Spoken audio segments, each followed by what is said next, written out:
એક દિવસે એક 11 વર્ષની દીકરી તેના પિતાને પૂછે છે કે પપ્પા, તમે મને મારા 15મા જન્મદિને શું ભેટ આપવાના છો? પિતાએ કહ્યું કે બેટા, હજુ તો બહુ વાર છે, પછી વિચારીશું. મિત્રો, જ્યારે આ દીકરી 14 વર્ષની થઈ ત્યારે અચાનક એક દિવસે બેહોશ થઈ ગઈ અને તેને હોસ્પિટલમાં લઈ જવામાં આવી. તેની પ્રાથમિક તપાસ બાદ ડોક્ટરોએ તેના પિતાને જણાવ્યું કે તેને તો હૃદયની ગંભીર બીમારી છે અને તે કદાચ મૃત્યુ પણ પામી શકે. દીકરીના પિતા હૃદય ઉપર પથ્થર મૂકીને તેના પલંગ પાસે આવીને બેઠા. દીકરી પિતાને પ્રશ્ન પૂછે છે કે શું ડોક્ટરે તમને એવું કહ્યું કે હું મૃત્યુ પામીશ? પિતાએ રડતા રડતા જવાબ આપ્યો કે ના, તું તો જીવવાની છે. દીકરીએ પિતાનો હાથ પકડી લીધો અને કહ્યું કે પપ્પા, તમે આટલું ખાતરીથી કેવી રીતે કહો છો કે હું જીવવાની છું?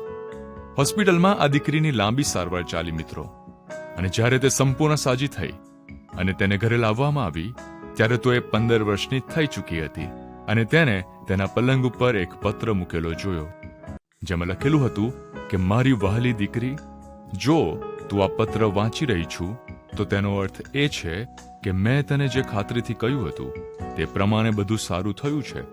શું તને યાદ છે કે તે મને પૂછ્યું હતું કે પપ્પા, તમે મને 15મા જન્મદિને શું ભેટ આપશો? ત્યારે તો મને ખબર નહોતી કે હું શું આપીશ, પણ બેટા, આજે મેં તને મારું હૃદય ભેટમાં આપ્યું છે. મિત્રો, હા, આ પિતાએ પોતાની દીકરીને બચાવવાને માટે પોતાના હૃદયનું દાન કરી દીધું. ખરેખર ધન્ય છે તે માણસને કે જે નમ્ર અવાજોને સાંભળે છે અને પોતાના મૌન બલિદાનો આપે છે, અને તેને આપણે પિતા કહીએ છીએ. Happy father's day.